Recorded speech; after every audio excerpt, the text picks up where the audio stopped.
ఈరోజైతే మట్టి కుండలో చికెన్ కర్రీ చేశాను. చాలా బాగా వచ్చింది. చాలా టెంప్టింగ్ అనిపిస్తుంది కదా చూస్తుంటే. ఎలా చేశానో ప్రాసెస్లోకి వెళ్ళిపోదామా. ఫస్ట్ అయితే చికెన్ని నీట్గా కడిగేసుకొని పక్కన పెట్టుకోవాలి. ఇప్పుడు ఆ చికెన్ని కుండలోనే వేసుకోవాలండి. డైరెక్ట్ స్టవ్ మీద కాకుండా ముందుగానే అన్నీ కలిపేసి పెట్టుకోవాలి. తర్వాత ఇంకా సన్నంగా తరిగిన ఆనియన్స్ అయితే కూడా వేసేస్తున్నాను.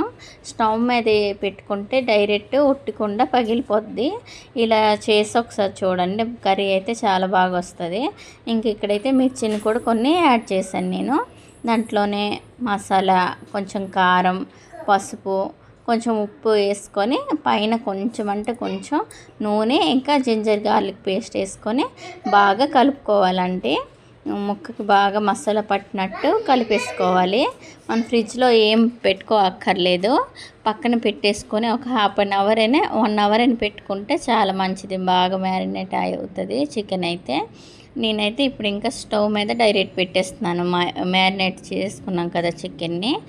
లో సిమ్లో ఒక 20 మినిట్స్ మూత పెట్టి కదుపుకుంటా అలా ఉంచేయాలండి. అలా అయితే చికెన్ నుంచి వాటర్ వస్తుంది కదా, వాటర్తోనే బాగా కుక్ అయిపోద్ది చికెన్ అనేది. మీకు కావాలంటే కొంచెం వాటర్ వేసుకున్నాను, ½ గ్లాస్ వాటర్. అప్పటికే చూడండి కర్రీ ఎంత బాగా అయిపోయిందో. ఆల్మోస్ట్ అయితే కుక్ అయిపోయింది. ముక్క కూడా బాగా ఉడికిపోయింది. చాలా బాగుందండి కర్రీ అయితే. మట్టి కుండలో టేస్ట్ వేరే అంటారు కదా, అదైతే నిజమండి. చాలా బాగుంది. మీరు కూడా ఒకసారి ట్రై చేసి నాకు తప్పకుండా కామెంట్ చేయండి.